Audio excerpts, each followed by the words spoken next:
President Donald Trump told journalist Bob Woodward that he knowingly played down the severity of the coronavirus.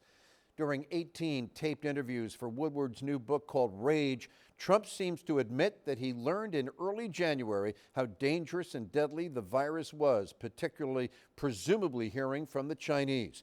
In his first interview with Woodward on February 7th, Trump told Woodward what he wasn't telling the nation. It goes through air, Bob. That's always tougher than the touch. You know, the touch, you don't have to touch things, right? But the air, you just breathe the air, and that's how it's passed. And so that's a very tricky one. That's a very delicate one. It's also more deadly than your strenuous flus. But Trump early on said publicly that the worst of the virus was just like the flu and that it was under control. Trump has long said that young people are almost immune as part of his push to reopen schools. But on March 18th, now it's turning out it's not just old people, Bob, because today and yesterday some startling facts came out. It's not just older exactly. young people, to plenty of young people. That was March 19th.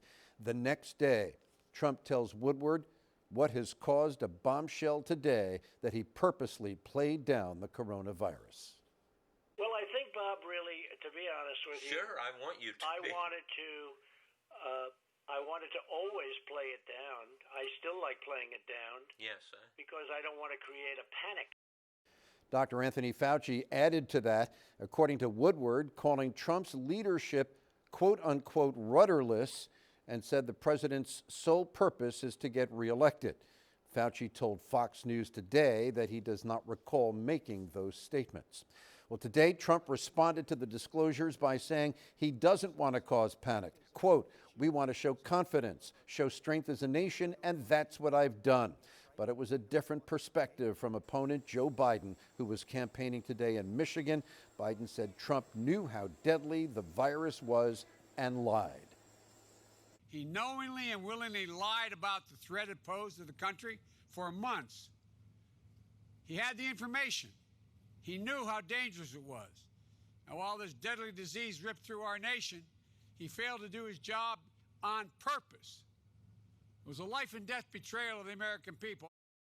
Meanwhile, the book that's causing all the commotion, Bob Woodward's Rage, comes out September 15th.